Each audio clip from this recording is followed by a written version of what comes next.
네, 두 번째 시간 공부 시작하겠습니다. 이런 이야기를 한번 해보려고요.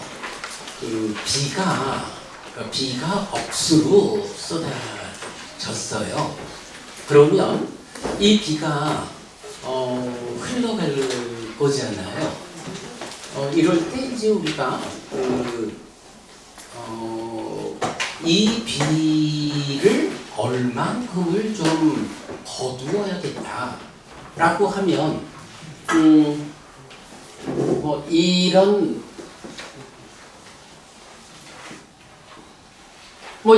형태를 말할 수가 있을 거예요. 비가 내려가지고 이제 물이 흘러가거든요.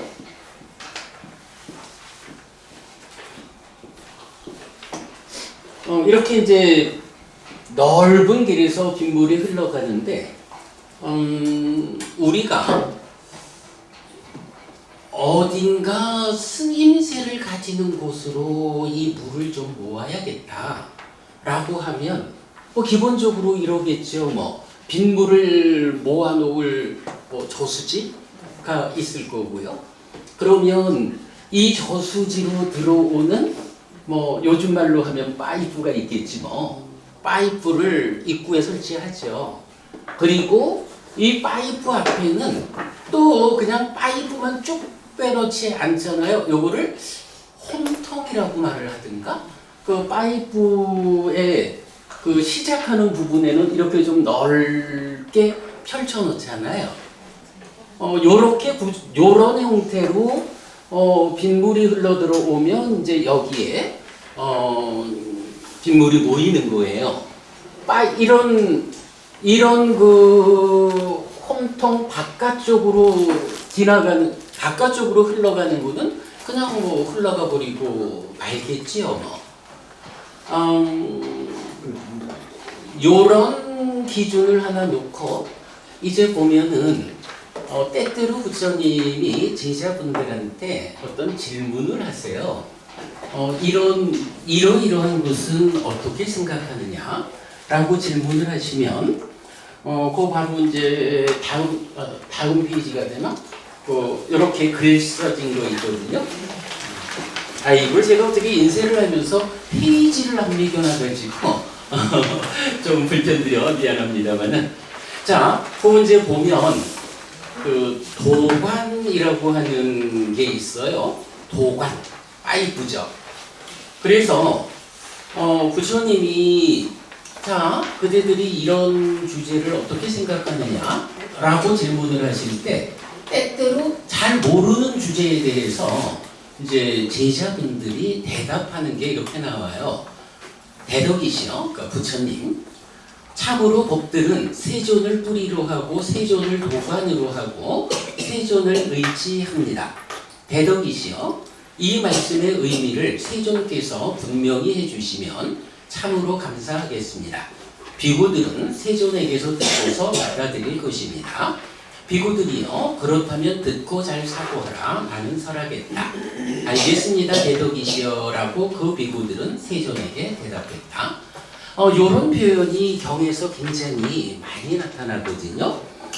이때 요 도관이라고 번역을 한 단어가 네띠까라는 단어인데, 요게 이제 여러분 잘 아시는 그 초기불전연구원의 강묵스님 같으면 길잡이라고 번역하는 단어예요. 그러니까 요 네띠까라고 하는 빨리 단어가 가이드, 그러니까 길 안내자, 길잡이라는 의미도 있고 이렇게 파이프, 도관이라는 의미도 있는 단어거든요.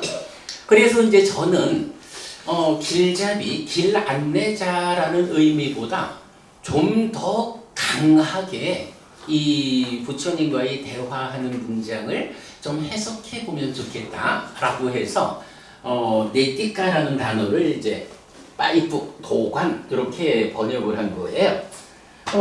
도관이라고 번역을 하고 나니까 이제 이런 그림을 그리면서 좀 생각을 해볼 수가 있는 거예요. 자, 이렇게 홈통에서 파이프, 도관을 통해서 저수지까지 들어오는 이제 이런 구조가 있다면 이제 빗물은 뭐 넓은 범위에서 흘러가잖아요. 자, 그럴 때 어부님, 요게 요렇게 흘러가는 물하고 요렇게 흘러가는 물하고 어떤 차이가 있나요? 똑같지 않습니까? 그래, 물은 똑같죠. 물은 똑같은데 가는 방향이 틀리다. 어떤 차이가 있는 거죠? 하나로 들어가는 그래, 여기로 지나가는 물은 똑같은 빗물인데 그냥 흘러가잖아요. 뭐 어디로 가는지 모르고 그냥 가는 거야. 그런데 똑같은 빗물인데도 이렇게 설치되어 있는 요 범위 안에서 흘러가면 어때요? 들어와 버렸죠. 들어오면 뭐 여기서 뭐 이건 어찌됐든 일단 파이프 안으로 들어오기만 하면 빨리 가든 늦게 가든 목적지까지 가죠. 우리가 봐야 하는 게 세상에는 굉장히 많은 스승이 있고요. 굉장히 많은 가르침이 있어요. 뭐 누구나 다 우리 스승, 우리 교주가 그러니까 지금 세계적으로도 보면 창조주 하나님에 의해서 창조된 존재가 이런 교주, 이런 가르침을 따르는 사람들이 기독교, 천주교, 이슬람 얼마나 많아요.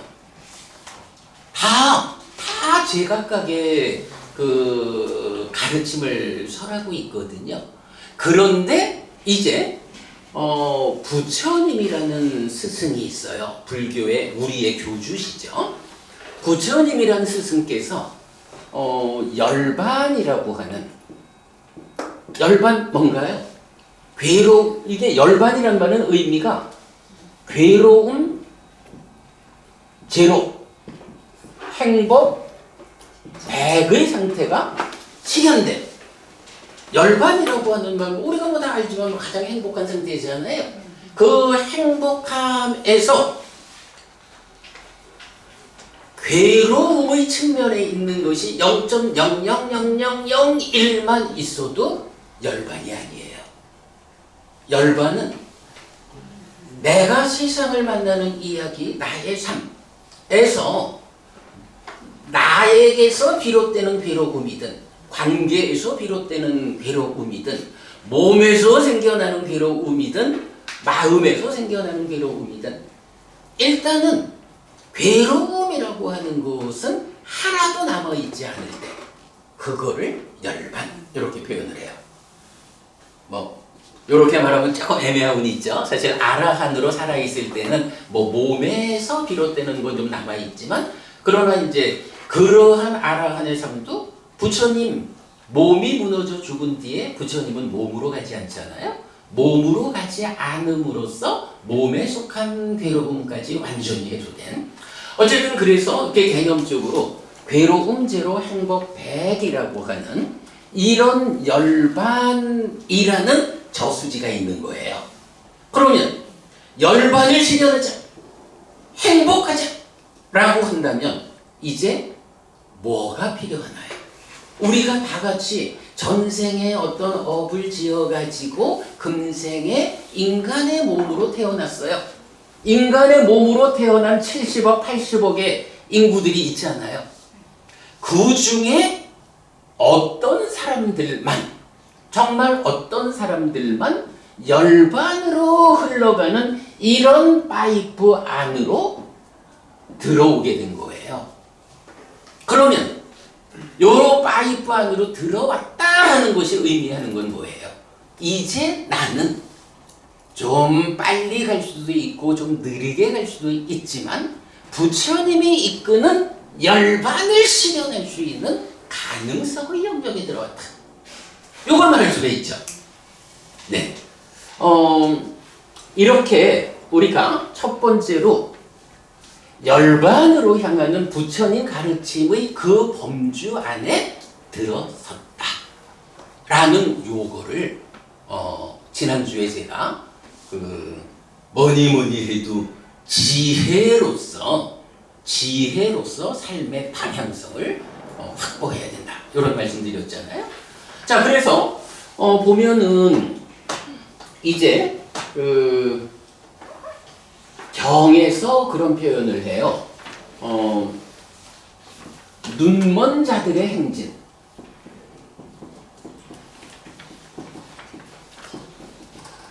눈먼 자, 눈을 뜨지 못했다는 거잖아요. 눈을 뜨지 못했다라는 건 어떤 의미가 되나요? 작게 보면은 삿띠 해가지고 눈 떠야 되는데 삿띠 하지 못해서 눈 뜨지 못한 거. 요런 면도 있을 거고요. 그런가 하면 또 한 면으로는 눈을 떴으면 이야 열반으로 이끌리는 이 파이프로 들어가자라고 해서 어떤 형편으로든 이 안으로 들어왔을 거 아니에요. 눈을 뜨지 못했으니까 이게 거기로 가지 않는 길이요. 요거를 보완하지 못했으니까 그냥 딴 길로 가버리는 거예요. 눈먼 자들의 행렬이 있어요. 그런가 하면 그러면 이제 요렇게 파이프의 범주 안으로 들어온 사람들 뭐라고 해야 돼요? 눈뜬 자들의 행진이죠.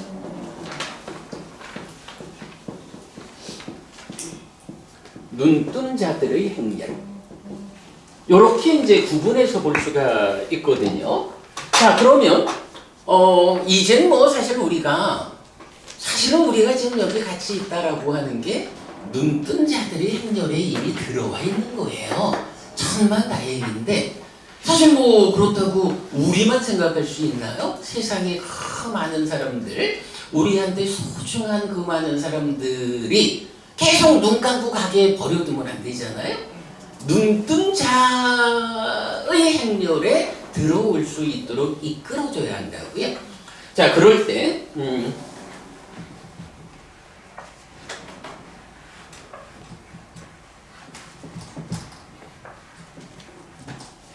눈뜬 자들의 행렬은 어떤 행렬일까?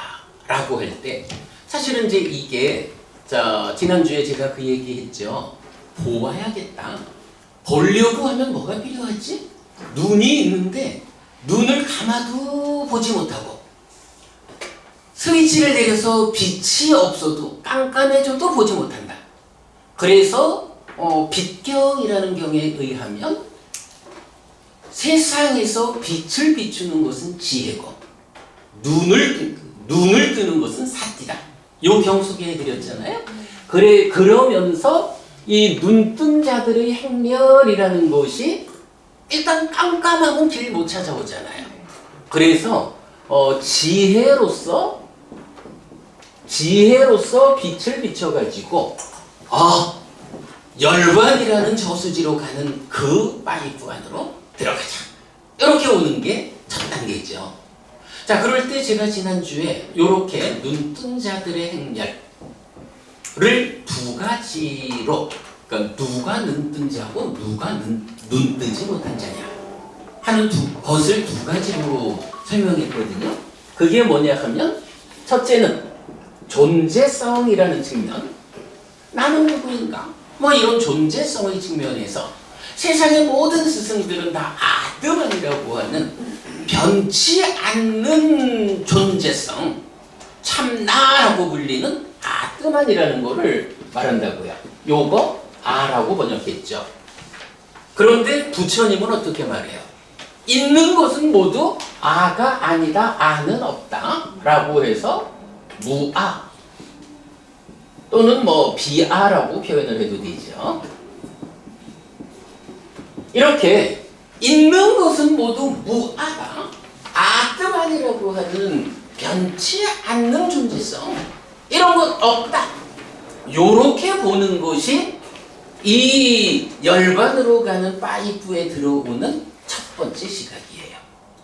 그리고 요거를 교리적으로는 이렇게 무아라는 존재성을 선언하는 것을 뭐라고 하느냐 하면, 여러분 삼법인이라는 거 잘들 아시죠? 재행무상, 재행계고, 재범무아 이렇게 하는 거. 삼법인이라는 교리가 이렇게 아트만 아니요, 무아요, 비아요, 요렇게 파이프 안으로 들어가는 기준이 되는 거예요. 자, 그런가 하면 두 번째로는 현상적인 측면을 본다라고 했는데 현상이라는 건 뭐냐? 이렇게 아뜨만 아니어서 무아고 비아인 삶의 과정을 누적하면서 변화하는 이 존재성, 나라는 것은 어떤 형상을 보이느냐? 지금 내가 있는데 한 100년쯤 지나도 내가 그대로 있나? 1000년쯤 지나도 변치 않는 내가 그대로 있나? 아니면 변치 않는 어떤 존재성을 가지는 내 마음이라는 것이 몸만 바꿔가면서 있나? 요런 관점일까? 아니면 부처님은 근데 이제 세상에서는 이제 사실 요런 부분을 놓고 몇 가지로 말을 하잖아요. 어떤 사람들은 죽음은 끝이요.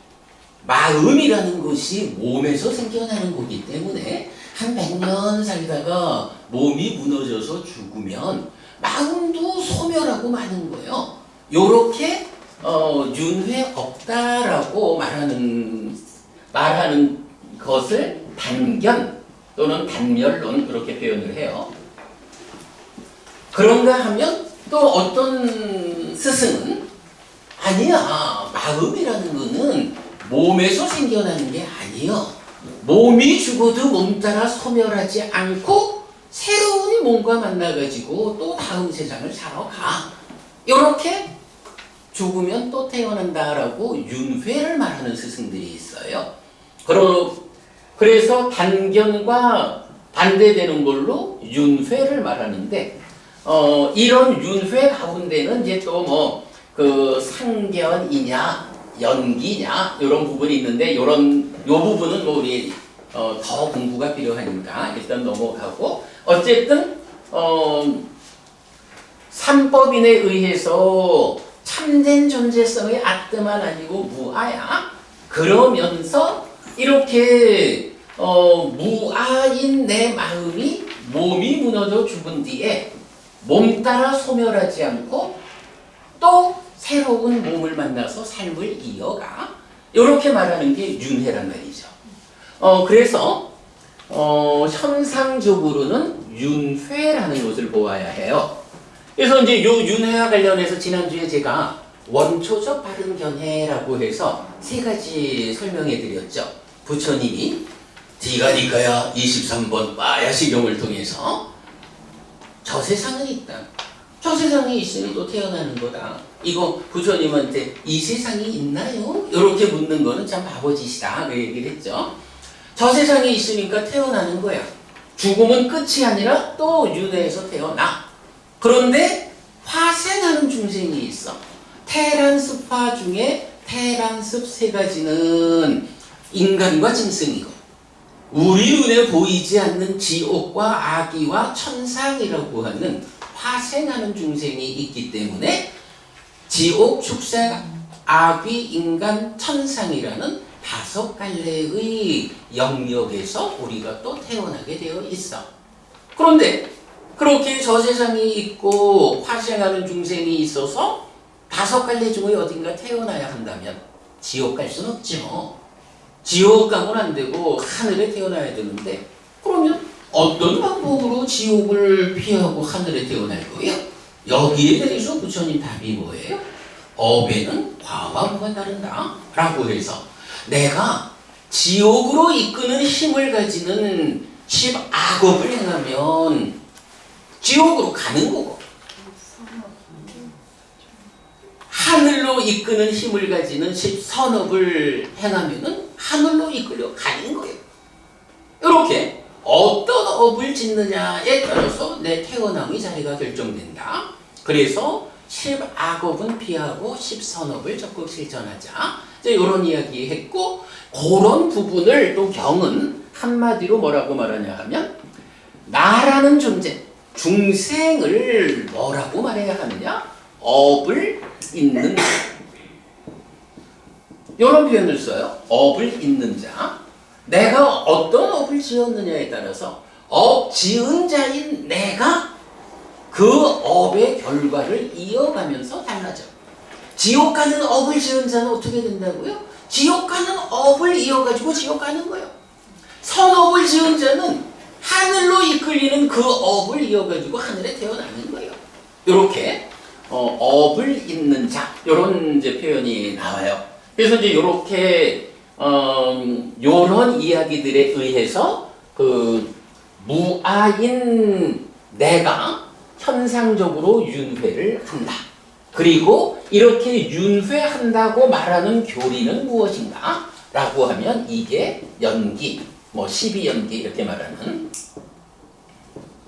요게 되거든요. 자, 그래서 일단 첫 번째로 눈뜬 자들의 행렬, 열반으로 이끌리는 이 도관 안으로, 파이프 안으로 들어가는 게 우선 중요하다. 요렇게 요 부분을 우리가 지혜의 빛을 비추는 거잖아요. 그러면 여러분, 이렇게 열반으로 이끄는 이 파이프 안으로 들어가기 위해서는 우리가 스스로 어떤 빛을 비추면서 살아야 돼요? 그게 바로 요거죠. 아트만이라고 하는 고정불변의 실체적인 존재가 아니요. 나는 내 삶의 과정을 이어가면서, 그러니까 내 삶의 과정을 누적하면서 나의 업을 이어가면서 달라지는 존재예요. 달라지기 때문에 악업을 지으면 나쁜 존재 상태가 되고 선업을 지으면 좋은 존재 상태가 되는 거예요. 요렇게 첫 번째로 존재성에 대해서 무아라는 시각을 갖는 것. 요 시각을 갖는 게 열반으로 이끌려가는 이 파이프 안으로 들어오는 첫 번째인 거예요. 그리고 거기에 이어가지고 그런 내가 몸 따라 죽는, 몸이 죽을 때 따라서 소멸하는 게 아니고 이 마음이 업을 이어서 변화하는 가운데 또 새로운 몸으로 옮겨가서 다음 생을 살아야 돼.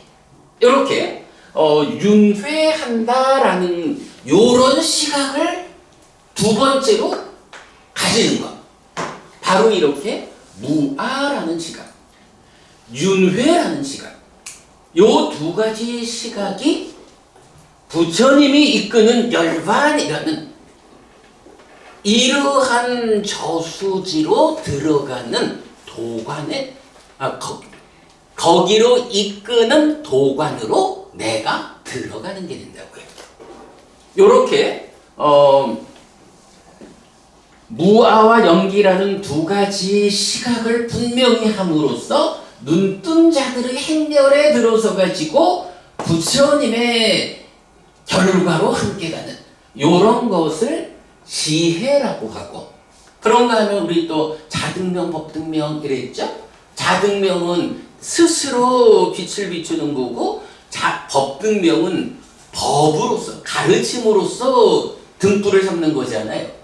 가르침으로서 등불을 삼는다라는 이 법등명의 구체적 내용이 뭐냐? 바로 이렇게 무아라고 하는 빛을, 그리고 윤회한다는 빛을, 요 두 가지 빛을 비추는 것.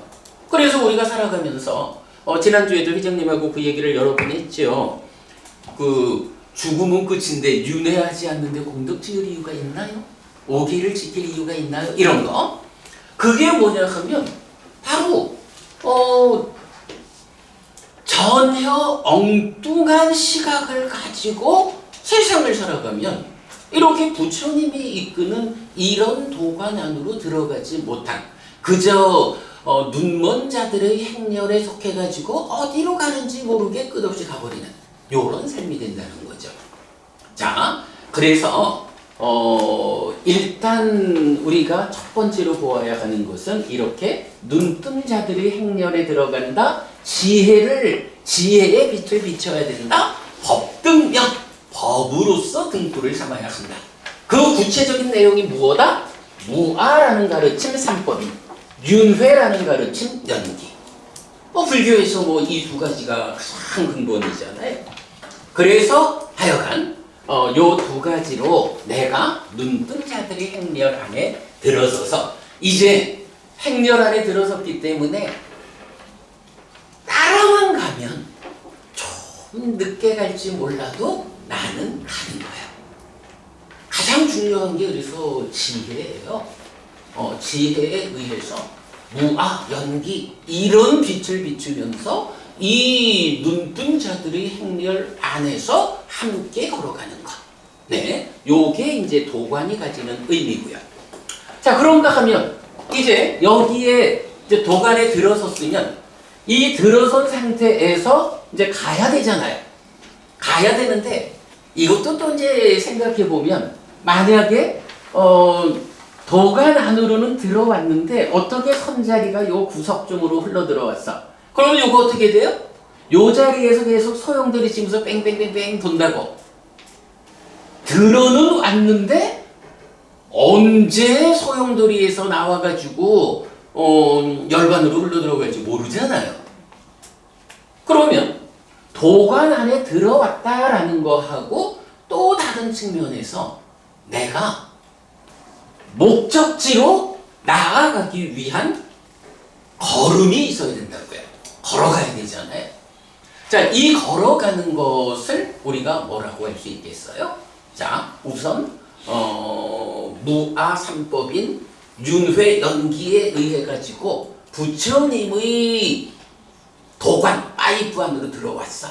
이제 가기는 갈 거야.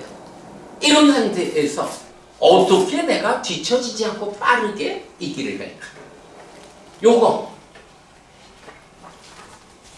이렇게 열반으로 나아가는 요거를 우리가 다르게 말하자면 뭐라고 하겠어요? 이거를 삶의 향상이라고 하면 되죠. 삶의 향상 어떤 게 있다고요? 내적인 성숙과 관계의 성숙 이런 두 가지 성숙이 있죠. 이 두 가지 성숙의 공동의 토대가 되는 것이 있죠. 공동의 토대가 계라고. 그래서 이제 내가 삼법인 연기에 의해서 무아인 줄 알고 윤회하는 줄 알아가지고 파이프 안으로 들어갔다 라고 하면 이 파이프 안에서 삶의 향상의 스피드를 갖춰야 되겠다. 내적 성숙과 관계의 성숙이라는 두 가지 성숙의 관점에서 빠르게 힘있게 나아가야겠다 라고 하면 이제 어떤 방법으로 갈까요? 자, 아까 드린 교재에서 내적인 성숙은 사념초로 시작해서 사마타 위파사나로 완성되는 이런 수행의 길이 있다. 그리고 관계의 성숙은 자비희사 사무량심과 그 마음을 도시에어 이행동사의 사서법으로 전달해서 관계를 성숙하는 이런 두 가지를 말했잖아요. 이제 파이프 안에 들어왔으니까 이제부터 내가 할 일은 어쨌든 나는 딴 길로는 안 갈 수 있어. 방향은 잡았어. 그러면 지금부터 이러한 향상 삶의 성숙의 두 가지 측면에서 내가 얼만큼 빠른 속도로 나아갈까 한번 해보자 하고 나가야 되죠. 그러면 이렇게 속도를 갖춰서 나가자라고 하면 그 출발 자리는 뭐가 돼야 돼요? 다시 말하는 거지만 공동의 토대, 내적 성숙과 관계의 성숙의 공동의 토대가 되는 것이 계라는 거죠. 네. 그러면 이 계라고 하는 것이 어떤 것이 있나요? 옛날에 어떤 법부님이 저한테 와서 이제 같이 말씀을 나누는데 저는 정말로 공덕을 짓고 싶어요. 그런데 돈이 하나도 없어서 보시를 할 수 없어요. 스님 나 어떡하죠? 공덕은 짓고 공덕을 좀 지어서 하늘에 태어났으면 좋겠는데 가진 게 없어서 보시를 할 수가 없어요. 이렇게 말하는 거야. 그래서 제가 법부님 그 공덕이라는 게 꼭 보시하는 것만 가지고 짓는 게 아니고 법부님이 삶이 질서롭다. 오계를 지니는 일을 통해서도 보시보다도 더 큰 공덕을 지을 수 있어요. 그래 법부님 오계는 지키면서 살아요? 이랬더니까 아니래요. 오계를 안 지킨대.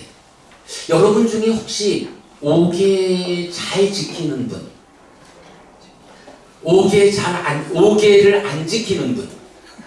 지키는 게 아니고 못 지키게 됩니다. 지키고 근데 싶어요. 말이죠. 재밌는 게 그때 만났던 그 법부님은 자기는 오개를 안 지킨대. 그래서 제가 다시 물어봤어요. 법부님, 그러면 길 가다가 강아지나 고양이나 쭉 지나가면 가가지고 한번 빵 걷어차면서 스트레스 팍 풀고 그래? 하니까 안 하는데 뭐 생명을 해친다라고 말하는 또는 죽인다라고 말하는 뭐 이런 일 잘 안 해? 그랬더니 스님 왜 생명을 죽이고 생명을 해쳐요? 그러는 거야. 그래. 그럼 이제 그건 안 하네. 그러면 또 네 거 하라고 주지 않는 거, 남의 주머니에 들은 것도 이렇게 좀 꺼내서 훔쳐서 내 거 하고 그러나? 아유, 스님 왜 그런 일을 해요? 그러는 거예요. 바람도 좀 펴요? 물었거든요. 스님 하면서 바람 안 핀다고. 그러면 거짓말은 많이 해요? 거짓말 잘 안 해요. 그렇네. 법부님 그러면 매일 저녁마다 술이 취해가지고 해야 할 일을 하지 않는 이런 사람인가? 나 술 안 먹어요. 그러는 거예요. 그래가지고 제가 그랬지. 그런데 법부님은 오개를 안 지키는구나. 이게 무슨 의미죠? 오개가 뭔지를 모르는 거야. 오개가 뭔지를 모르는데 오개를 지키느냐 하니까 모르니까 어떻게 해요? 안 지키는 거지 뭐. 그래서 제가 이제 이렇게 물어본 거죠. 좀 뻥 걷어차기도 하느냐 이러면서 오개를 물어보니까 의외로 오개를 지키기 위해서 최선의 노력을, 그러니까 의도적이든 아니면 그의 삶이 그렇든 그렇게 오개를 지키는 사람인 거예요. 그래서 제가 법부님 있잖아요. 그 5가지가 바로 오개거든요. 법부님 지금 보니까 오개를 잘 지키고 살구만 뭐. 괜찮아. 그러면 법부님 걱정 안 해도 돼. 사람이 살다 보면 좀 경제적으로 여유가 있을 수도 있고 먹고 사는 일이 힘들 수도 있고 그러다 보면 물질적인 것으로 베푸는 보시를 할 수도 있고 못할 수도 있고 그러지만 그거보다 더 강력하게 공덕이 되는 것이 무엇이냐라고 하면 바로 오개를 지키는 거예요. 오개를 지킨다는 게 무엇이냐? 부모님의 삶이 질서로워지는 거예요. 이 질서로운 가운데에 다른 사람한테 피해를 주지 않기 때문에 나는 이 질서로움 위에서 내 쪽으로 성숙하고 다른 사람한테 불편을 주지 않으니까 관계가 성숙하고 그 가운데 어부님의 삶이 좋아지는 거, 그게 공덕 짓는 거예요 라고 얘기하니까 우와, 스님 나도 그러면 공덕을 짓고 있는 거네. 그래, 짓고 있어요. 이런 게 사실은 중요한 거예요. 우리가 공부를 해야 하는 이유가 모르면은 내가 어떤 삶을 살아가는지 제어가 안 되는 거예요. 자, 그래서 이제 이렇게 두 가지 성숙의 공동의 토대가 되는 계라고 하는 거, 이게 눈등자들의 행렬 안에 들어왔다라고 했을 때 여기서 그러면 나는 어떻게 살아야 됩니까? 지혜로서 들어왔다면 사띠해서 눈 떠서 발견한다. 그러면 눈 떠서 발견한다는 사띠의 의미는 뭐냐라고 하면 바로 이런 거예요. 오계라고 하는 삶의 질서가 있다. 내가 질서로운 삶을 살아야 삶이 향상한다. 그런데 사띠해서 자기 자신한테 눈을 뜨지 못하면 어때요? 내가 강아지가 지나가는데 괜히 심통이 나가지고 걷어차려고 발이 나가는데 이때 어떻죠? 내가 강아지를 향해서 발이 나가고 있는 줄을 보지 못하면 발이 가가지고 강아지를 걷어차는 거예요? 그럼 그건 뭐예요? 살생의 업을 짓는 거잖아요? 오계를 지키지 못하는 거잖아요? 삶이 향상으로 가지 않는다고. 이때 내가 발이 강아지를 향해서 나가고 있다라는 것을 출발할 때 눈 떠서 알으면 쉽게 멈춰 하면 될 거고, 나가고 있는 중간에 내 발이 강아지를 향해서 가고 있다라고 눈뜨면 어떻게 해요? 스피드가 붙어서 잘 제어가 안 돼. 그래도 안 돼! 안 돼! 라고 중단시켜야죠. 이거 못하면 가서 강아지 몸에 내 발이 닿는 순간 나는 살생의 업을 짓는 거예요. 살생이라고 번역됐지만 일단 해치는 거예요. 생명을 해치는 거. 뭐 이런 식으로 삿대해가지고 내 마음이 뭐 하고 있는지, 마음이 몸과 함께 뭐 하고 있는지 요거를 발견하지 못하면 아무것도 못하잖아요. 다행히 부처님 말씀을 배워가지고 이 파이프 안으로 들어는 왔다 해도 삿대로 눈 떠서 내 행위를 제어하지 못하면 이제 언제 갈지 모르게 느려진다고요. 그래서 삿대하는 일, 눈 뜨는 일이 중요해지죠. 그러면 이렇게 눈 뜬 자들의 행렬 안에 들어와서 삿대해가지고 삶을 제어하는 거, 요거 눈 뜨는 그러니까 행렬에 들어온 거 법등명이라면 자기 자신의 행위를 제어하는 거 자등명. 요런 관계를 우리가 이제 볼 수가 있죠. 자, 그래서 어쨌든 이제 우리가 깨어 있음을 말하자면 첫 번째 지혜로서 크게 보아가지고 파이프 안으로 들어오는 거, 눈뜬 자들의 행렬에 함께하는 거 법등명. 요렇게 깨어 있는 삶 위에서 그 파이프 안에서 삿대로서 눈 떠가지고 나의 행위를 제어하는 일. 요게 자등명. 이렇게 되는 거예요. 시간이 이제 다 돼서 제가 그냥 조금 이야기만 마무리하겠습니다. 우리 사실은 오늘 행위를 제어하는 자등명 삿대와 관련해서 우리가 보아야 하는 게 첫 번째로 오계라고 하는 아주 기본이 되는 5가지 질서가 부처님에 의해서 주어져 있어요. 그런가 하면 그것이 조금 더 확장돼 가지고 여러분 저기 팔관제계 이렇게 말하죠. 팔관제계 요거를 또 다르게 말하면 포살이라고 하잖아요. 포살이라는 게 있는데 요거는 보름을 기준으로 해서 8번째 날, 14번, 15번째 날. 그러니까 8일, 14일, 15일, 23일, 29일, 30일. 이렇게 보름에 3번 동안은 5계를 지키는 삶을 좀 더 확장해가지고 8개의 계를 지키는 포살이라는 게 있어요. 그래서 포살일에 포살계를 받는 이제 요런 포살 의식이 있고, 그 포살 의식이 이제 사실은 요 책의 제일 뒤쪽에 가면 있거든요. 그래 이제 저희는 아침마다 이제 아침 공부를 하면서 그 포살일에 포살을 같이 해요. 그래서 이제 오늘 제가 저하고 같이 공부하는 아소카 부부님, 바키에 부부님을 숙달된 조교로서 좀 참석해 주십시오 하고 요청을 해서 원래 이제 이 자리에서 저하고 아소카 부부님이 이 책에 있는 대로 포살을 한번 좀 보여드리려고 했는데 제가 앞에서 시간을 많이 까먹는 바람에 직접 하지는 못할 것 같은데 여러분 나중에 관심 있으면 저희가 보여드리도록 하겠고요. 그렇게 8개의 계로 요거는 이제 개념이 아라한을 본받는다. 내가 지금은 비록 제 가족과 함께하고 경제활동을 영위하는 제가자의 삶을 살고 있지만 그래도 나의 궁극의 목적지는 열반 아라한이요.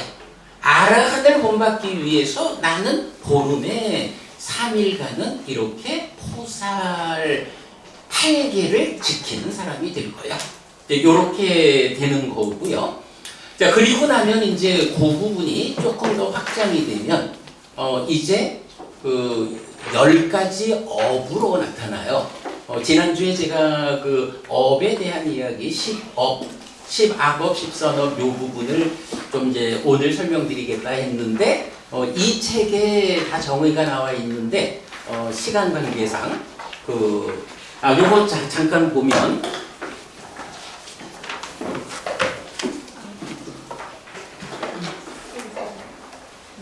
258쪽 보겠습니다. 큰 책에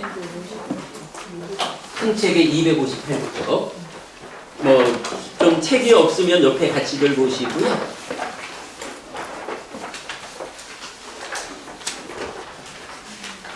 자, 258쪽 보면 비법의 행위경 이래서 비법의 행위와 안정되지 못한 행위는 10악업이고 법의 행위와 안정된 행위는 10선업이다. 이렇게 해서 10악업을 원인으로 여기 어떤 중생들은 몸이 무너져 죽은 뒤에 상실과 비탄의 상태, 비참한 존재, 벌받는 상태, 지옥에 태어난다. 라고 해서 과도고도 고여서 지옥으로 이끄는 힘이 있다. 피해야 한다.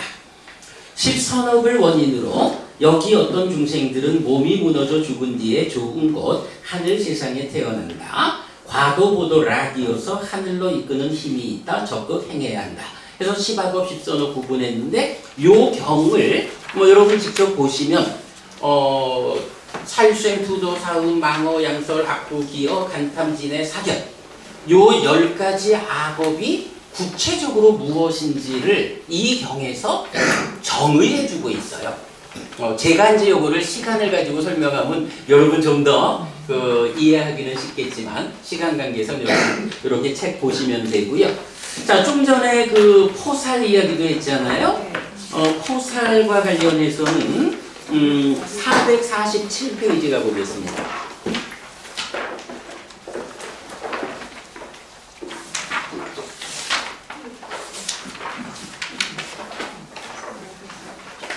(447페이지) 가면 상세한 포살경 해서 8요소를 갖춘 포살을 준수하면 큰 결실, 큰 이익, 큰 영광, 큰 충만이 있음. 특정한 포살일에 아라한을 뒤따르기 위해 출가자의 버금가는 8개를 지니는 신행, 계를 중시하는 여자와 남자는 8요소를 가진 포살을 준수한다. 공덕을 지어 행복을 열매 맺고 결점 없는 하늘에 태어나 머문다.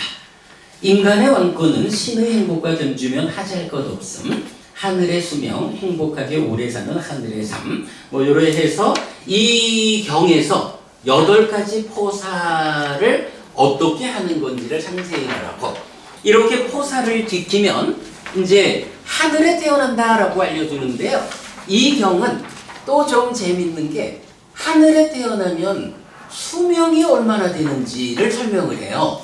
그래서 제가 이렇게 표를 만들어 봤는데 포살을 잘 지켜가지고 이제 욕계의 6하늘에 태어나잖아요. 제일 아래 사왕천에 태어나면 사왕천은 그 하루 밤낮이 인간의 50년이야. 그리고 그런 50년짜리로 500년을 살아가지고 사왕천에 태어나면 인간의 수명으로 할 때 900만 년을 살아요. 그런데 33천, 야마천, 도솔천, 화락천, 타화자재천 쭉 올라가면서는 심지어 타화자재천 가면은 하루 밤낮이 인간의 1600년이고 그 길이로 16,000년을 살아서 92억 1600만 년이 타화자재천의 수명의 기준이야. 새끼 무새끼 올라가면 아예 겁이라고 하는 단위로 헤아릴 수 없는 단위로 수명이 나타나요.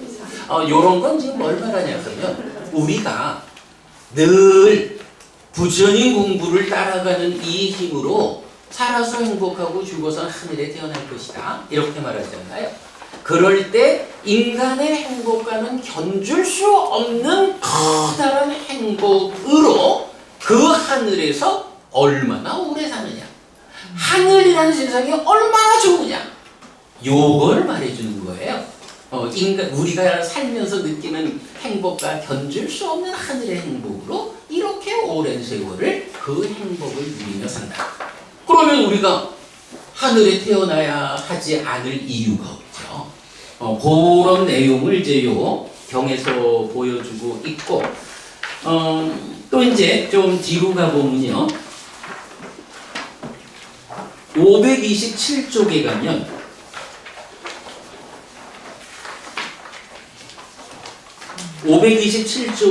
포살의식 해서 제가 우리 아소카 부부님하고 같이 좀 조교와 함께 실현하려고 했던 거. 근데 일단 여러분 요렇게 의식이 있다라는 거 참고하시고 실제 하는 일은 생략하고요.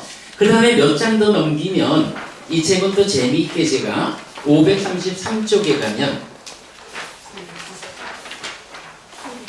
초기 불교 108배라는 걸 만들었어요. 우리가 이제 저도 출가 전에 오래전에 다녔으니까 108배를 얼마나 많이 했겠어요. 근데 이제 108배를 하면서 사실은 잘 모른단 말이야. 절은 하는데. 그래서 요즘은 보면 이제 조계종에서도 108배를 이렇게 이렇게 이제 글을 넣어가지고 이제 108배를 하지 않아요? 그런 방법으로 초기 불교 108배라는 걸 만들어가지고 이렇게 이제 올려놨는데 여러분 한번 보시면 우리가 108배를 하면서 이렇게 부처님 가르침을 새겨가면서 108배를 하는 것도 좋은 방법이 되겠다. 이제 이렇게 보실 수 있을 거예요. 자, 시간 관계상 제가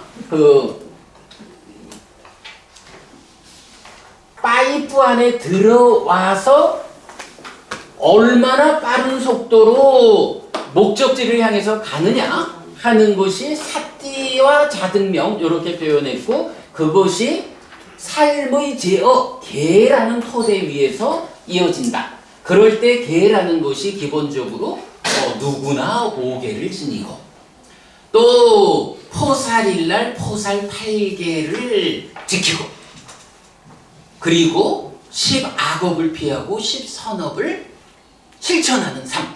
이제 이런 삶을 불교 신자의 기본적인 질서로움으로 삼으면 이제 이렇게 파이프 안에서 속도를 갖춰가지고 나아가는 힘이 된다.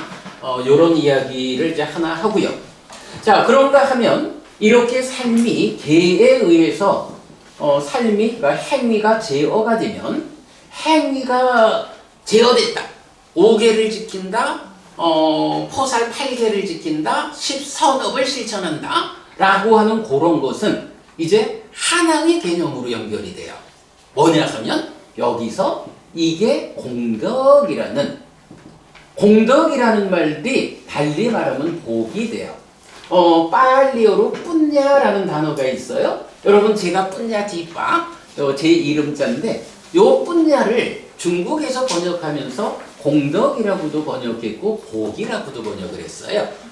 그래서 이렇게 계를 지니는 삶이 또 보시와 더불어 공덕, 복을 만드는 행위다. 이제 요게 되는데, 여기서 이제 제가 마무리 말로 한 가지만 알려드리고 부족한 수업을 마치겠습니다.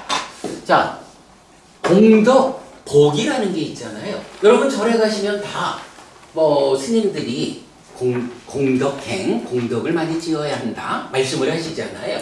또 새해가 되면 복 많이 받으세요 다 하는데, 하여간 지난번에 한번 정말 말 잘하는 스님을 만나가지고 정말 얼마나 말씀을 잘하시는지 1시간 내내 듣기만 했어. 해피 스님도 말 조금 하잖아요. 끼어들 틈이 없어. 얼마나 말씀을 잘하시는지. 그러다가 이 스님이 1시간 좀 말씀하는 가운데 그래서 나는 우리 신도들한테 공덕을 지으라고 자꾸 말을 해 라고 하시는 거예요. 그래서 그 자리에서 제가 손을 탁 들었지. 거기서 나도 하고 손을 탁 들었어요. 그리고 여쭤봤거든요. 그래 스님, 당연히 출가자가 제가자들에게 공덕을 지으라 라고 이끌어야 합니다. 근데 스님, 공덕이 뭐예요? 이래 물어봤거든요.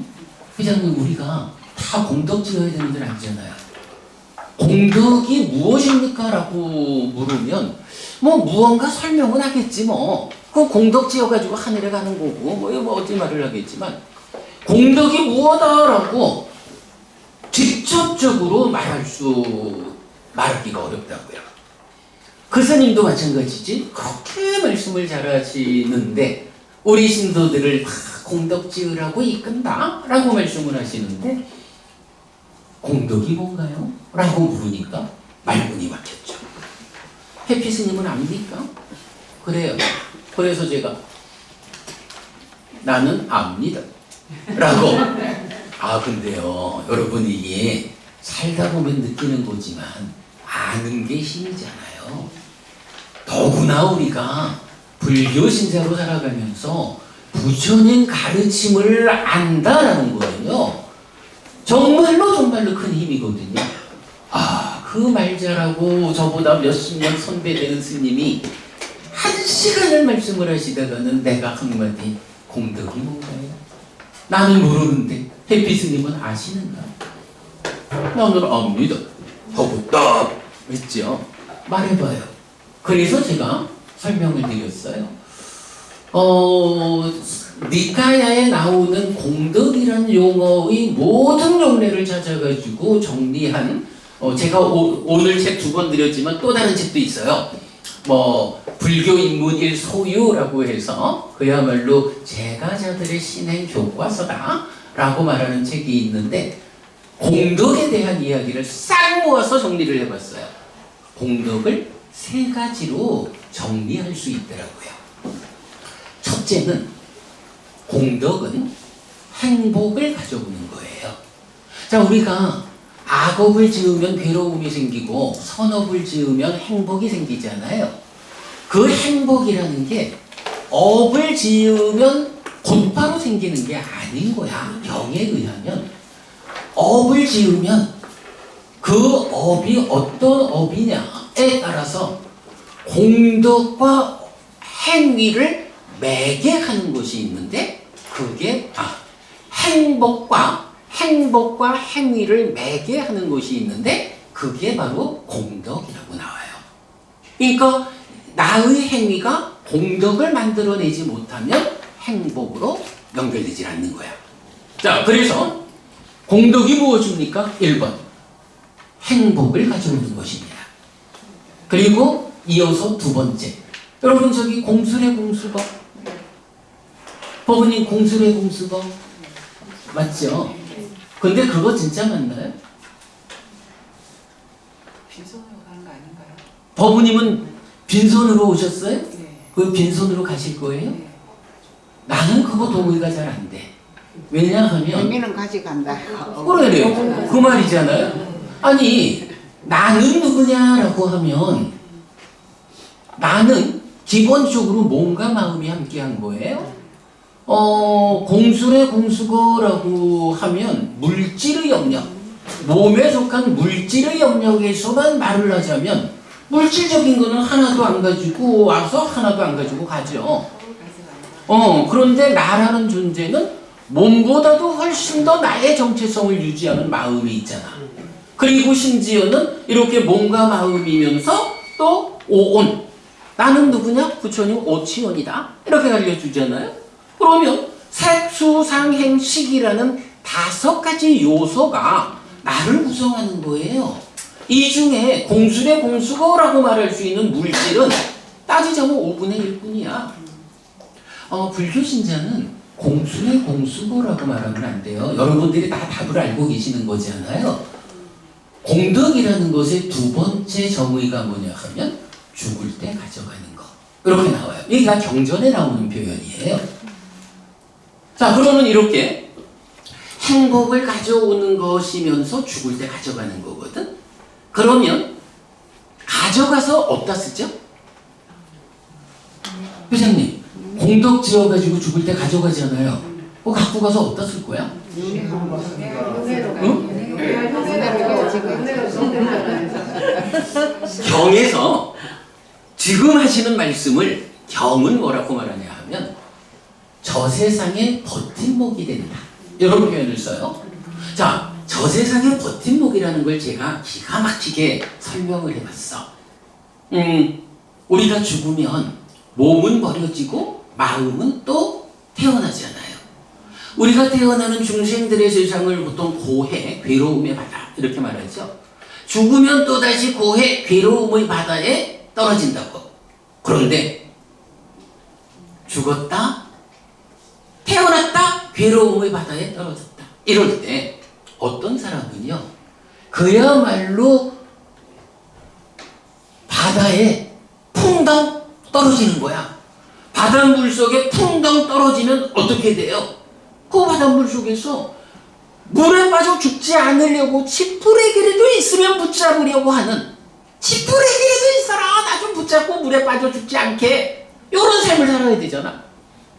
만약에 그 괴로움의 바다에 떨어졌는데 떨어져 보니까 요만한 뗏목이 하나 있어서 어쩌다 운 좋게 뗏목 위에 떨어졌네? 뗏목 위에 떨어지면요, 이게 제법 비바람이 몰아치지만 않으면 그래도 지푸레기라도 움켜잡아야 하는, 아무런 토대 없이 물에 떨어진 사람하고는 큰 차이잖아요. 어떤 사람은 떨어져 보니까 제법 큼지막한 배 위에 떨어졌어. 아이고, 그야말로 뭐 폭풍만 몰아치지 않으면 뭐 배 타고 유람할 수도 있지요. 어떤 사람은 떨어져 보니까 항공모함 위에 떨어졌어. 이건 그야말로 천재지변만 오지 않으면, 네, 이제 마치려고, 네, 제가 이건 리얼하게 생각해요. 그렇게 죽고 태어나는 이 자리에서 내가 어떤 토대 위에 떨어질 것이냐, 이게 내가 살아서 공덕을 얼마만큼 지었느냐에 따라서, 공덕을 짓지 못한 사람이 떨어지는 것은 맨바다에 떨어져서 지푸라기라도 잡고 싶은 이런 출발이고, 공덕을 요만큼 지은 사람은 뗏목 위에 떨어져서 겨우 한숨 돌리고, 이만큼 지은 사람은 배 위에, 이만큼 지은 사람은 항공모함 위에 떨어지는 거예요. 깨달아 아라한이 되었다, 윤회에서 벗어났다 하면 그나마도 항공모함도 필요 없이 섬에, 육지에 떨어지는 거예요. 그러니까 아무 문제가 없죠. 유튜브로 공부할게요. 이제 아까도 그래, 맞아. 자, 요렇게 하여간 그 공덕이라는 것을 여러분, 행복을 가져오는 거, 죽을 때 가져가는 거, 저 세상에 버팀목이 되는 거라고 아시고 나머지는 유튜브를 통해서 보시면 되겠습니다. 자, 미안합니다. 제가 늘 그 말하는 재주가 부족해가지고 이렇게 시간을 오버했는데 이렇게 마무리합니다. 고맙습니다. 요 책 제가 오늘 교재로 가지고 온 건데, 뭐 필요하신 분은 가져가시고, 남는 게 있으면 뭐 주시면 제가 가져가겠고 하겠습니다. 남을 게 하나도 없어요. 아, 그래요? 그러면 짐 없이 편히 가게 해줘서 고맙고요. 예, 열강을 해주시는 게 큰 박수. 회장님, 저기 우리 저하고 같이 온 우리 근본경전연구회 해피법당의 주인공입니다. 우리 바키의 아소카 버부님인데 여러분 인사. 네.